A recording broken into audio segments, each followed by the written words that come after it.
Hi everyone, can you see where I am? I thought today I would read from school so you could kind of reminisce about being in the classroom. You can kind of see my new fancy desk set up over there.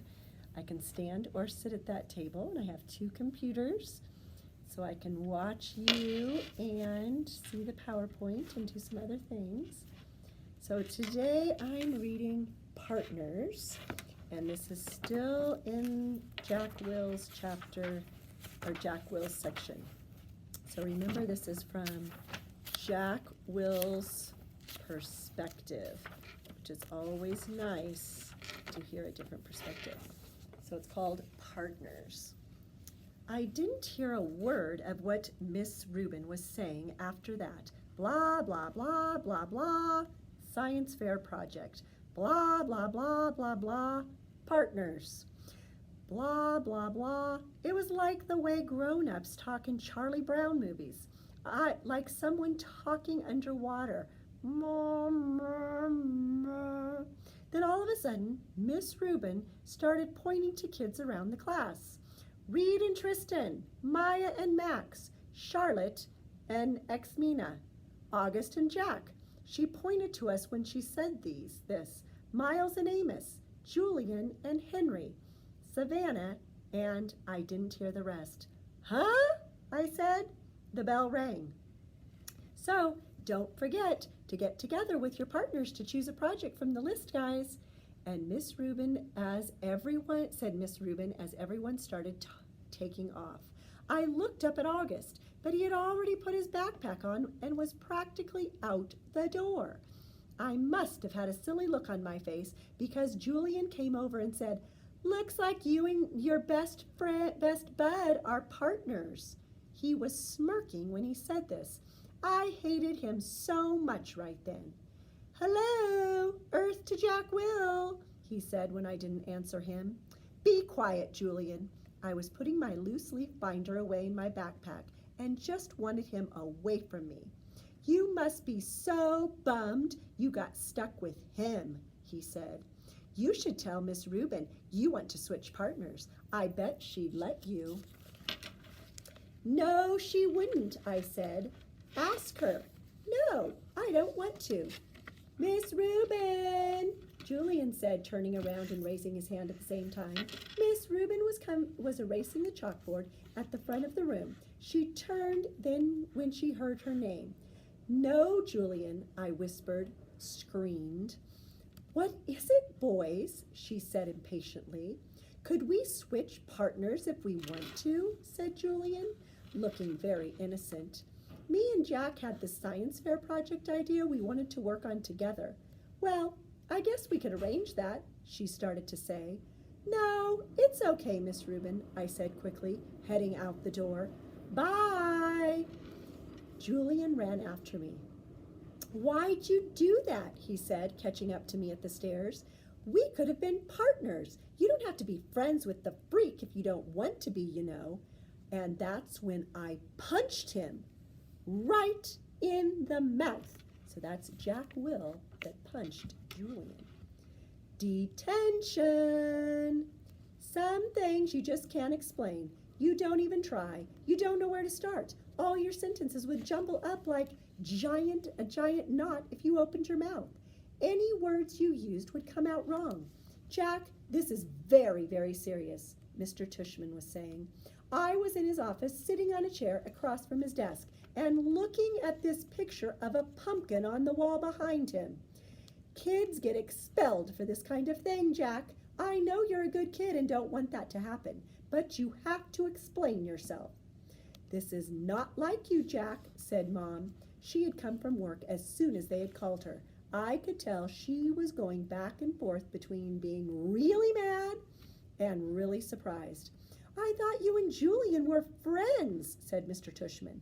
"We're not friends," I said. My arms were crossed in front of me. "But to punch someone in the mouth, Jack," said Mom, raising her voice. "I mean, what were you thinking?" She looked at Mr. Tushman. "Honestly, he's never hit anyone before. He's just not like that." Julian's mouth was bleeding. "Jack," said Mr. Tushman, "you knocked out a tooth. Did you know that?" It was just a baby tooth, I said. Jack, said Mom, shaking her head. That's what Nurse Molly said. You're missing the point, Mom yelled. I just want to know why, Mr. Tushman, said Mr. Tushman, raising his shoulders. It'll just make everything worse, I sighed. Just tell me, Jack. I shrugged, but I didn't say anything. I just couldn't. If I told him that Julian had called August a freak, then he'd go talk to Julian about it. Then Julian would tell him how I had bad-mouthed August too, and everybody would find out about it. Jack, said Mom. I started to cry. I'm sorry. Mr. Tushman raised his eyebrows and nodded, but he didn't say anything. Instead, he kind of blew into his hands like you do when your hands are cold. Jack, he said, I don't really know what to do here. I mean, you punched a kid. We have rules about that kind of thing, you know. Automatic expulsion, and you're not even trying to explain yourself. I was crying a lot by now, and the second Mom put her arms around me, I started to bawl. Let's, said Mr. Tushman, taking his glasses off to clean them. Let's do this, Jack. We're out for winter break as of next week anyway. How about you stay home for the rest of the week, and then after winter break, you'll come back and everything will be fresh and brand new. Clean slate, so to speak. Am I being suspended? I sniffled. Well, he said, shrugging. Technically, yes, but it's only for a couple of days, and I'll tell you what.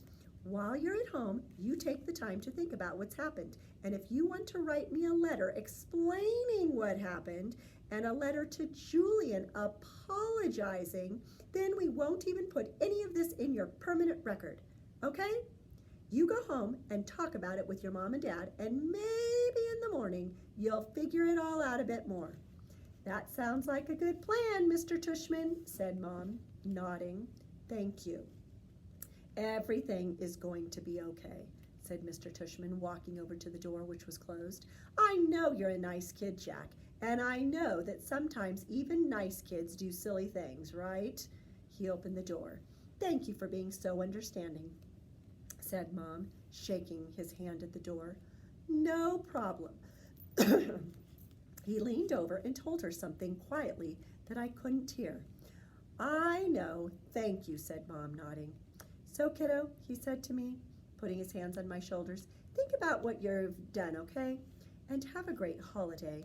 Happy Chanukah, Merry Christmas, Happy Kwanzaa. I wiped my nose and on my sleeve and started walking out the door. Say thank you to Mr. Tushman, said Mom, tapping my shoulder. I stopped and turned around, but I couldn't look at him. Thank you, Mr. Tushman, I said. Bye, Jack, he answered. Then I walked out the door.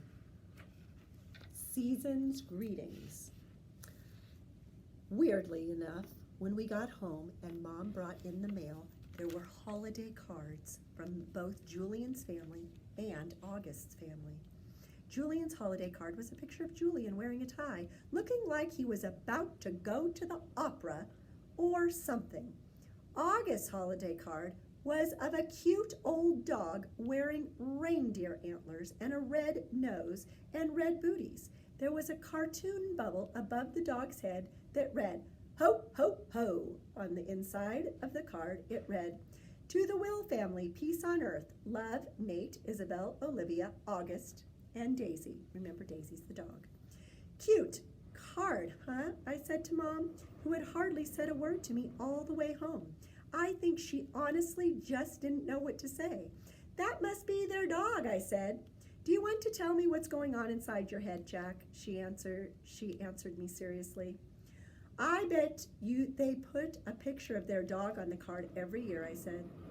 She took the card from my hands and looked at the picture carefully. Then she raised her eyebrows and her shoulders and gave me back the card. We're very lucky, Jack. There's so much we take for granted.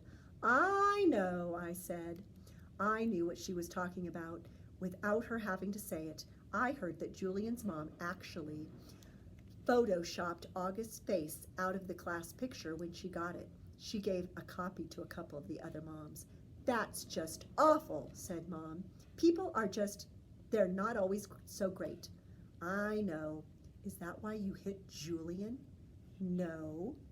And then I told her why I punched Julian. And I told her that August was my ex-friend now. And I told her about Halloween. I'm sure it took a lot of courage to tell his mom about Halloween. This next chapter is called Letters, Emails, Facebook, Texts. December 18th. Dear Mr. Tushman, I am very, very sorry for punching Julian. It was very, very wrong for me to do that. I am writing a letter to him to tell him that too. If it's okay, I would really rather not tell you why I did it. That what I did, because I doesn't really make it right anyway. Also, I would rather not make Julian get in trouble for having said something he should not have said. Very sincerely, Jack Will. December 18th. Dear Julian, I am very, very sorry for hitting you. It was wrong of me. I hope you are okay. I hope your grown-up tooth grows in fast. Mine always do. Sincerely, Jack Will. This letter's Dear Jack. This is December 26th, the day after Christmas. Thank you so much for your letter. One thing I've learned after being a middle school teacher for 20 years, there are almost always more than two sides to every story. Although I don't know the details, I have an inkling about what may have sparked the confrontation with Julian. While nothing justifies striking another student ever, I also know good friends are sometimes worth defending. This has been a tough year for a lot of students, as the first year of middle school usually is. Keep up the good work and keep being the fine boy we all know you are. All the best. Lawrence Tushman, Middle School Director. The next one. This is from, okay, it says the subject is Jack Will, and it's to Mr. Tushman. Wait till you hear who this is from. I spoke with Amanda and John Will yesterday, and they expressed their regret at Jack's having punched our son Julian. So this is Julian's mom. I am writing to let you know that my husband and I support your decision to allow Jack to return to Beecher Prep after a 2-day suspension. Although I think hitting a child would be valid grounds for expulsion in other schools. I agree such extreme measures aren't warranted here. We have known the Will family since our boys were in kindergarten and are confident that every measure will be taken to ensure this doesn't happen again. And she goes on. To that end, I wonder if Jack's unexpectedly violent behavior might have been a result of too much pressure being placed on his young shoulders. I am speaking specifically of the new child with special needs who both Jack and Julian were asked to befriend, she puts that in quotes. In retrospect, and having now seen the child in question at various school functions and in the class pictures, I think it may have been too much to ask of our children to be able to process all that. Certainly, when Julian mentioned he was having a hard time befriending the boy, we told him he was off the hook in that regard, meaning he didn't have to be his friend, August's friend. We think the transition to middle school is hard enough without having to place greater burdens or hardships on these young, impressionable minds. I should also mention that as a member of the school board, I was a little disturbed that more consideration was not given during this child's application process to the fact that Beecher Prep is not an inclusion school. There are many parents, myself included, who question the decision to let this child into our school at all. At the very least, I am somewhat troubled that this child was not held to the same stringent application standards, i.e. the interview, that the rest of the incoming middle school students were. Best, Melissa Perper Albans. So that's Julian's mom does not think August should have been allowed into the school. And then, here's another letter. This is from Mr. Tushman to Mrs. Albans. Thanks for your email outlining your concerns. Were I not convinced that Jack Will is extremely sorry for his actions, and were I not confident that he would not repeat these actions, rest assured that I would not be allowing him back to Beecher Prep. As for your other concerns regarding our new student, August, Please note that he does not have any special needs. He is neither disabled, handicapped, nor developmentally delayed in any way, so there was no reason to assume anyone would take issue with his admittance to Beecher Prep, whether it is an inclusion school or not. In terms of the application process, the admissions director and I both felt it within our right to hold the interview off-site at August's home for reasons that are obvious. We felt that this slight break in protocol was warranted, but in no way prejudicial, in one way or another, to the application review. August is an extremely good student and has secured the friendship of some truly exceptional young people, including Jack Will. At the beginning of the school year, when I enlisted certain children to be a welcoming committee to August, I did feel so as a way of easing his transition into a school environment. I did not think asking these children to be especially kind to a new student would place any extra burdens or hardships on them. In fact, I thought it would teach them a thing or two about empathy and friendship and loyalty. As it turns out, Jack Will didn't need to learn any of these virtues. He already had them in abundance. Thank you again for keeping in touch. Sincerely, Lawrence Tushman. So he kind of told her. And I am going to stop right there. The next letter is to Miss Albans. Oh, from Jack and Amanda Will. So we have a couple more letters to read. All done. Do you see the kindness right behind us?